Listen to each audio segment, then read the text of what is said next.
Introducing Ausbiz Capital GrowWise, a new fund which combines institutional insight and experience with a target return of 15% per annum. Our fund mirrors SciTech GrowWise, backed by an 18-year track record with historical 21% average annual net return. With more than $1.45 billion under management, the SciTech GrowWise Fund is led by award-winning global portfolio manager Ivan Sherman. The same strategy is now available to Australian investors from as little as $5,000. Discover Ausbiz Capital GrowWise, investing informed by experience.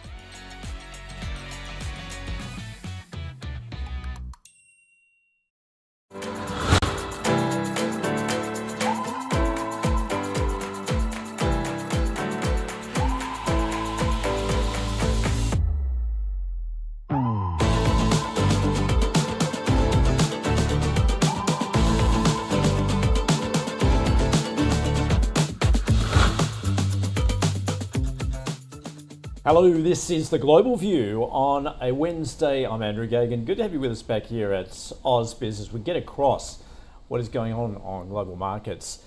Now, overnight, we did see a fairly mixed session with European shares closing higher, buoyed by better than expected corporate earnings.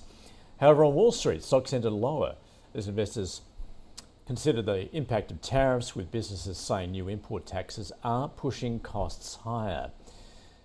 That was evident with KFC parent Yum Brands shares falling after the company missed estimates for the second quarter as steep trade duties restricted consumer spending. Caterpillar warning US tariffs would pose significant challenges in the second half of the year and cost it up to $1.5 billion in 2025. And Advanced Market Advisors forecast third quarter revenue above estimates, anticipating demand for its AI chips from businesses rushing to expand infrastructure to dominate the technology. However, its shares did fall 4% in extended trade.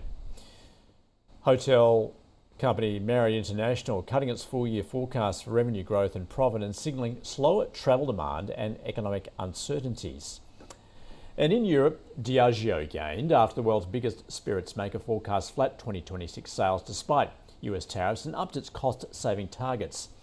German chip maker Infineon gained after it slightly raised its full-year profit outlook. And oil major BP said it will review how best to develop and monetize oil and gas production assets and consider more cost cuts to boost shareholder returns after beating second quarter profit expectations, which sent its shares higher. Well, the US trade deficit narrowed 16% in June to $60 billion on a sharp drop in consumer goods imports. Exports of goods and services totaled just over $277 billion, down more than from the $278 billion in May, while the trade gap with China shrank to its lowest level in more than 21 years, tumbling by around $9.5 billion. The US has extended the tariff deadline with China following trade talks in Sweden last week. The US currently imposing a 30% tariff on most Chinese imports, which have fueled a steep drop-off in imports from the country to be their lowest level since 2009. Meanwhile, the ISM Services Index in the US falling and is only marginally in expansion, with prices paid rising to a high since October 2022, and new orders and employment falling. Meanwhile, President Trump has said the US would be initially putting a small tariff on pharmaceutical imports before increasing the rate in a year or so, saying in 1 year, 1.5 years maximum, it's going to be 150%, then it's going to be 250%, because we want pharmaceuticals made in our country. And he said he would also announce tariffs on semiconductors and chips in the next week or so. Well, US Treasury yields were mostly higher on Tuesday, following 3 straight days of declines, but eased from earlier levels after data showed stalling activity in the services sector. The 10-year was at 4.2% and the 2-year at 3.72%. And the US dollar index was volatile but little changed on the day. The Aussie is trading at 64.7 US cents. And Bitcoin is lower at 114,000 US dollars. Oil prices have slipped as rising OPEC plus supply and concerns of weaker global demand countered President Trump's threats to India over its Russian oil purchases. Brent crude futures are more than 1.5% lower at $67 a barrel. Copper was down more than 1%, iron ore rising almost 1% to $101 US a tonne, and gold climbing to a near 2-week high supported by growing expectations of US interest rate cuts. Spot gold at $3,380 an ounce. Now, to get across what we're seeing on the US equity market, what is actually driving those gains at the moment? I caught up earlier with Ganti from S&P Dow Jones Indices. Great question right now, and you bring up record highs. We've had 15 all-time highs for the S&P 500 so far this year, 10 just in July. But we've had a little bit of a roller coaster over the past few days. Just today, coming off the close, we had a tough day with the weak PMI numbers. We had a rebound yesterday. And then on Friday, we got the weak jobs report. So there has been this push and pull, and I like to characterize it as two dueling forces, if you will. One is tariff-related uncertainty and inflation concerns weighing on sentiment. On the other hand is, of course, the weak jobs report that we saw on Friday in the U.S. and questions of whether the Fed will pivot to a rate cut and then potential optimism surrounding that. So I feel that the market has been sort of weighing these two different sentiments of, on the one hand, you have tariffs and tariff-related uncertainty, inflation worries. On the other hand, you have concerns about an economic slowdown and concerns about economic growth and the weak jobs report. And the Fed and the question of what the future rate trajectory will be is what we're all watching right now. When we talk about momentum, you've got MOMO and FOMO working at the moment, which is obviously pushing those markets higher.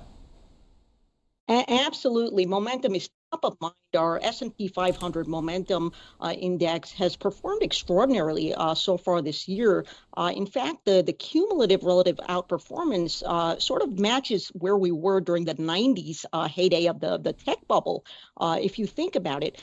So we're seeing these unusual signs of extension in the market, with momentum being historically extended, market concentration also showing signs of extension, which is why technology has been top of mind, and we've been watching that closely with looking at tech concentration being at historically high levels. And of course, if you look at the sectors in July, information technology was one of the leading sectors, along with industrials and utilities. Healthcare was continued to see weakness. So it'll be interesting to see how this plays out at a sector level as well. What when you talk about that, the tech sector, the concentration there, obviously the outperformance, particularly those larger stocks, Nvidia, Microsoft, Meta, they're hitting record highs. The valuations are eye-watering. And the question for investors, is that going to likely to continue, particularly, I guess, as they play off the AI theme? That's an excellent question, Andrew, and I wish I knew the answer to that. And you're exactly right. You're seeing these stretched valuations, particularly in the tech sector. What I will say is, from an index provider's perspective, we have different types of sector indices, right? So we have the cap-weighted sector indices. We also have equal-weighted sector indices. And historically, we've seen that after peaks in sector concentration, for example, in technology, that the equal-weighted tech version has tended to outperform.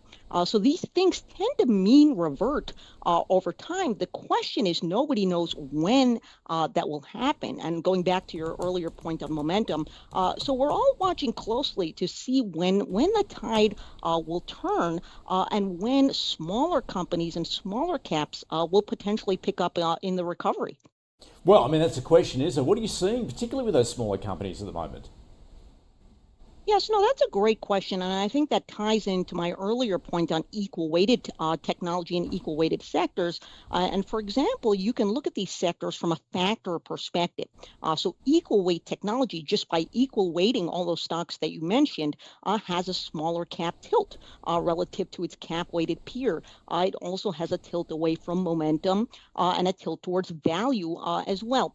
So understanding those tilts, that where are you getting the small cap tilts is critical right now. And going back to your question about what we're seeing within the smaller cap space, one trend that we're looking at closely is, of course, the dollar and potentially what will happen with the tariff uncertainty and how these larger versus smaller companies will react. Because, for example, the larger multinationals may potentially benefit from a weaker dollar. Of course, recently today we saw the dollar was stronger. Smaller companies tend to be more domestically sensitive. So understanding the geographic revenue exposures of these sectors can be useful as well. And for example, going back to technology, roughly 40% of the revenues in the S&P 500 technology come from the US.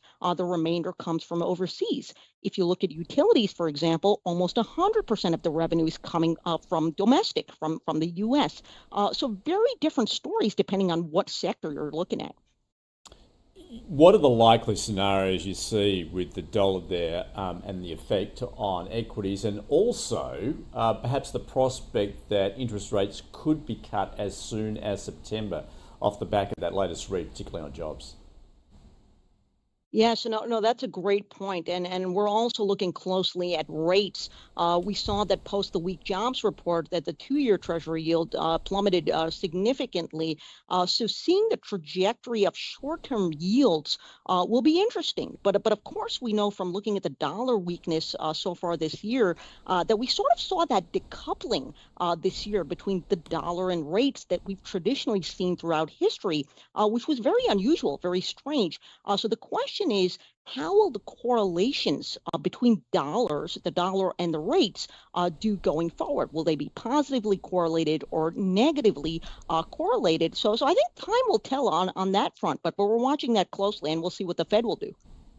That is what Ganti from S&P Dow Jones Indices is watching at the moment stateside. All right, let's refocus then on what we're likely to do on the local market. Having closed at a record yesterday, we're likely to extend those gains to a new record high today. If SPY Futures is any indication, it is up more than 0.1%. Stay with us. We're going to get right across the open in just a couple of minutes' time.